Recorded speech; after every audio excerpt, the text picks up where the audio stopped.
بسم اللہ الرحمن الرحیم۔ ہمارے چینل کو دیکھنے اور سننے والوں محترم بہنوں اور بھائیوں، السلام علیکم ورحمۃ اللہ وبرکاتہ۔ آج ہم جس موضوع پر بات کریں گے وہ ہے صلاح الدین ایوبی کی پیدائش کا واقعہ۔ مجھے اللہ پاک ایسا بیٹا دے جو شاہ سوار ہو اور مسلمانوں کا قبلہ اول واپس لے۔ گورنر نجم الدین ایوب کافی عمر ہونے تک شادی سے انکار کرتا رہا۔ ایک دن اس کے بھائی اسد الدین نے اس سے کہا، بھائی تم شادی کیوں نہیں کرتے؟ نجم الدین نے جواب دیا، میں کسی کو اپنے قابل نہیں سمجھتا۔ اسد الدین نے کہا، میں آپ کے لیے رشتہ مانگوں؟ نجم الدین نے کہا، کس کا؟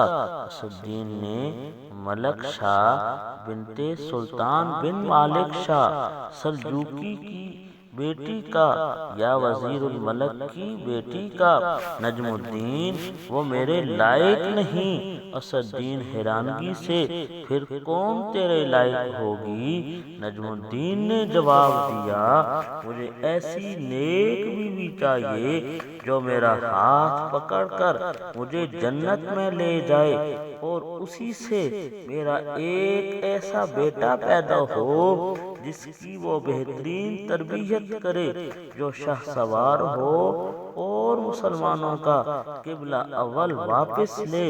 اسد الدین کو نجم الدین کی بات پسند نہ آئی اور انہوں نے کہا، ایسی تجھے کہاں ملے گی؟ نجم الدین نے کہا، نیت میں خلوص ہو تو اللہ نصیب کرے گا۔ ایک دن نجم الدین مسجد میں ترکیہ کے ایک شیخ کے پاس بیٹھے ہوئے تھے۔ ایک لڑکی آئی اور پردے کے پیچھے سے ہی شیخ کو آواز دی۔ شیخ نے لڑکی سے بات کرنے کے لیے نجم الدین سے معذرت کی۔ نجم الدین سنتا رہا، شیخ لڑکی سے کیا کہہ رہا ہے۔ شیخ نے اس لڑکی سے کہا، تم نے اس لڑکے کا رشتہ کیوں مسترد کر دیا جس کو میں نے بھیجا تھا؟ لڑکی، اے ہمارے شیخ اور مفتی، وہ لڑکا واقعی خوبصورت اور رتبے والا تھا مگر میرے لائق نہیں تھا۔ شیخ، تم کیا چاہتی ہوں؟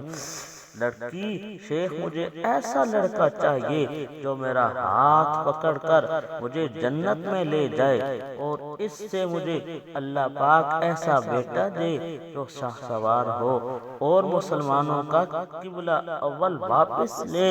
نجم الدین حیران رہ گیا، کیونکہ جو وہ سوچتا تھا وہی یہ لڑکی تھی سوچتی تھی۔ نجم الدین، جس نے حکمرانوں اور وزیروں کی بیٹیوں کے رشتے ٹھکرائے تھے، شیخ سے کہا، اس لڑکی سے میری شادی کروا دیں۔